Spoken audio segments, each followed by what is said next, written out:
కుటుంబ సభ్యులందరూ కూడా నా హృదయపూర్వక నమస్కారాలు తెలియజేసుకుంటూ ఈరోజు మనం అన్న సుభాష్ అన్న ఆదేశాల మేరకు మన డివిజన్ మీటింగ్ ఇంత పెద్ద ఎత్తున తరలి రావడం, ఒక డివిజన్ మీటింగే ఒక సర్కిల్ మీటింగ్ లెక్క కావడం శుభపరిణామంగా భావిస్తూ ఈ మీటింగ్ చూస్తేనే అన్న మళ్ళా బంపర్ మెజార్టీ మన టీఆర్ఎస్ పార్టీకి అన్నకు ఖాయం అనేది తెలుస్తున్నది. మనకు భూ ప్రపంచం ఉన్న రోజులు సమస్యలు ఉంటూనే ఉంటాయి, వాటిని సాల్వ్ చేసుకుంటూ పోతూనే ఉండాలి. కాబట్టి మనకు ఎందుకంటే మనం సమస్యలను ఎప్పటికైనా ఎదుర్కొని పనిచేసినప్పుడే మనకు చాలా వరకు కూడా కుదురుతుంది. కాబట్టి ఏంటంటే ఇలాగ కిరణ్ గారు చెప్తేప్పుడు బీజేపీ ప్రభుత్వం చేసినట్టు మనం చేసిన కూడా చెప్పుకోలేకపోతాం. ప్రజల దగ్గర పోయినప్పుడు ప్రజలు ఏంటంటే కాని పని అడుగుతారు. మనకు లీడర్గా స్థానికంగా లీడర్గా ఎదగాలనుకున్న వాళ్ళు ఏంటంటే అయిన పనులు ఏంటి మీకు అందరూ కూడా మ్యాక్సిమం తెలుస్తున్నాయి. కొబ్బరికాయలు కొట్టినప్పుడు ఎప్పుడు కొట్టినప్పుడు లోకల్ కూడా మీకు బస్తీలలో ఇచ్చినప్పుడు మీ అందరికీ కూడా తెలుస్తున్నాయి. కాబట్టి మనం చేసే పనులు ఏదో కళ్ళు మూసుకొని చేసేది కాబట్టి ప్రధాన చేసేది కాబట్టి అందరూ తెలుస్తున్నాయి. పేపర్లో కానీ వాట్సాప్లో కానీ సోషల్ మీడియా కానీ తెలుస్తున్నాయి. కాబట్టి ఆ పనులను చెప్పే ప్రయత్నం మనం చేయాలి. చేయని పనులు వాళ్ళు చెప్తారు, ప్రతిపక్షాలు కానీ వేరే వాళ్ళు కానీ చెప్తారు. చేసే పనులు మనం చెప్పే ప్రయత్నం చేయాలని మీ అందరినీ కూడా మనస్ఫూర్తిగా కోరుతూ, ఇప్పుడు మనం ఏదైతే ఈరోజు ఇంత పెద్ద ఎత్తున మన అందరం కలిసినాం, మనకు శివన్ అన్నట్టుగా మన ఏదంటే ఉద్యమకారులకు ప్లస్ కొత్తగా పార్టీల నుంచి కూడా 30 సంవత్సరాలు 40 సంవత్సరాలు మన శివన్న కూడా 30 సంవత్సరాలు కాంగ్రెస్ మన సర్కిల్ ప్రెసిడెంట్ కూడా చేసి అధికారం ఉన్నప్పుడు కూడా చేసి మన దాంట్లోకి వచ్చిండు. అదేవిధంగా మొన్న తెలుగుదేశం నుంచి కూడా మన మల్లేష్ అయితేంది, ఇలాంటి మల్లేష్ అయితేంది, ఇలాంటి పెద్ద పెద్ద లీడర్లు కూడా చాలా వరకు కూడా చేయలేదు. వాళ్ళకు మనం కూడా అందరం కూడా కలుపుగా దుర్గాన్ అయితేంది. అదేవిధంగా మన ఎంఆర్పిఎస్ బాబు కూడా ఎంఆర్పిఎస్ పార్టీ నుండి కూడా మనకు మా సహకారం అందిస్తారు. మనం నూరు మంచి అయితే ఊరు మంచి అన్నట్టు అయిపో విధంగా మన సుభాష్ అన్న అయితేంది, నేనైతే ఎక్కడికక్కడ కూడా మా ఆఫీసులో ఎమ్మెల్యే కాదు కార్పొరేటర్ ఆఫీసులో కార్పొరేటర్ ఎప్పటికీ అందుబాటులో ఉండు ఎప్పటికప్పుడు సమస్యలు తీరుతున్నాం.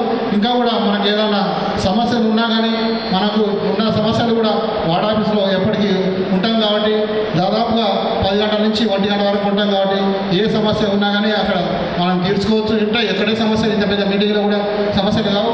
ఎప్పుడు ఇవాళ ఉన్న సమస్య రేపు ఉండకపోవచ్చు, రేపు ఉన్న సమస్య ఎల్లుండి ఉండకపోవచ్చు. మనం ఉన్నంత సేపు సమస్యలు ఉంటాయి. కాబట్టి సమస్యలు అందరం తీర్చుకో. కేసీఆర్ గారు ఒకటే ఆ రోజు 2001లో ప్రారంభించినప్పుడు మన ఇక్కడ తాటో సీనన్న గారు అయితే సుభాష్ అన్న అయితే మేమైతే అప్పటి నుంచి ఇప్పటి వరకు కూడా నేను ఒక కార్పొరేటర్ కూడా అయితే అనుకోలేదు. 14 సంవత్సరాలు ఏదో జెండా పట్టుకొని ఆనెస్ట్గా పనిచేసినందుకు ఒక కార్పొరేటర్ కావాలి. నేనే మీ అందరికీ కూడా నిదర్శనం తెలియజేస్తున్నా. ఒక 14 సంవత్సరాలు ఆనెస్ట్గా పనిచేసిన మీరు ఎప్పుడు చేయనారో ఎప్పుడైనా నా కన్సైన్లు అందరూ జాయిన్ అయిన వాళ్ళు ఉన్నారు. మల్లపుల్లో మీరు తొందరపాటు వద్దు, ప్రతి ఒక్కరు కూడా సమయం అనుకూలంగా మీ అందరూ కూడా ఖచ్చితంగా న్యాయం జరుగుతుంది. మనకు దళిత బంధు వచ్చింది, దళితులను కడుపులో పెట్టుకొని చూసుకొని మన డివిజన్లో మాత్రం మొత్తం ఉద్యోగకారులకి మ్యాక్సిమం కూడా ఇచ్చుకోవడం జరిగింది. ఇలాంటి కార్యక్రమాలు మాకు ఏ అవకాశాలు వచ్చినా కానీ పైనుంచి ఏ అవకాశాలు వచ్చినా ఫస్ట్ ప్రయారిటీ ఉద్యమకారులకు, అదే సెకండ్ ప్రయారిటీ మన సీనియర్లకు కూడా ఇచ్చుకుంటూ పోతామని తెలియజేసుకుంటూ, అదేవిధంగా మనకు ఈ డబుల్ బెడ్రూమ్ ఇండ్లు కూడా చాలామందికి అప్పులు ఉన్నాయి. డబుల్ బెడ్రూమ్ ఇండ్లను కూడా తొందరలోనే పూర్తి చేసేసి వాటి కూడా స్థానికులకు వచ్చే విధంగా మన వంతు కృషి కూడా చేస్తాం. మన మల్లాపూర్ దాదాపు 150 కోట్లతో డెవలప్ చేయడం జరిగింది.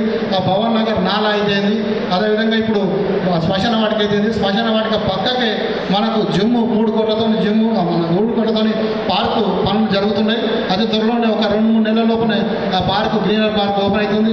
ఆ ఒక చివరస్తకి అందం వచ్చింది. ఇప్పుడు ఆ చివరస్త ఇదివరకు నేను కార్పొరేటర్ కాకముందుకు ఒక బొందలగడ్డ, ఇది బొందలగడ్డ చివరస్త అనే పేరుండే, ఇప్పుడు ఎలిమెంట్ చివరస్తాని బ్రహ్మాండంగా బ్యూటిఫుల్గా తయారైంది. అదేవిధంగా ఇప్పుడు మహానీయుల విగ్రహాలు కూడా మనం ఆవిష్కరించుకున్నాం, కొన్ని ఇంకా ఆవిష్కరించుకునేవి ఉన్నాయి. దానికి ఏదంటే బ్యూటిఫికేషన్ కూడా ముందు కూడా మనం కూడా ప్రయత్నం ఇంకా చేస్తున్నాం.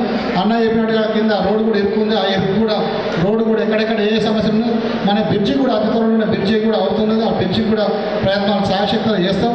ఇదే విధంగా నేను కార్పొరేటర్ అయిన కొత్తలో మనం ఒకటి ఆలోచించాలి, కేసీఆర్గా తెలంగాణ వస్తే ఏం వస్తుంది అనే విధానానికి ఈరోజు మన కార్పొరేటర్ అయిన కొత్తలో ఏది పోతే మన పిహెచ్ హాస్పిటల్కి పోతే, మన మల్లపూర్ హాస్పిటల్కి పోతే ఎక్కడ చూసినా కానీ ఎవరు వచ్చే పరిస్థితి లేకుండా అసలు హాస్పిటల్ అన్నిటిలోనే కరుగుతాయి. ఇప్పుడు రోజుకు 200-300 మంది హాస్పిటల్కి అదేందుకు వస్తారు. అదే కాకుండా మనం డివిజన్లో 4 బస్సు దవాఖానలు ప్రారంభించుకున్నాం. 4 బస్సు దవాఖానలు అదే హాస్పిటల్ ద్వారా రోజుకు 500-600 మందికి రోజు సేవలు అందిస్తున్నాం.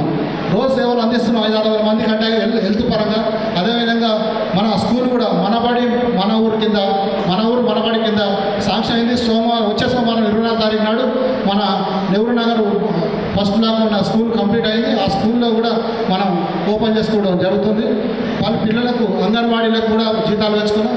ప్రతి ఒక్కటి కూడా ఏంటంటే ప్రతిదీ కూడా మనం మీ ప్రజల అవసరాలు తీర్చాలనే ఉద్దేశంతో ప్రతిదీ కూడా ముందు ఉండి నడుస్తున్నాం. కాబట్టి మీ అందరూ కూడా ఇదే విధంగా మద్దతు కొనసాగించాలని కోరుతూ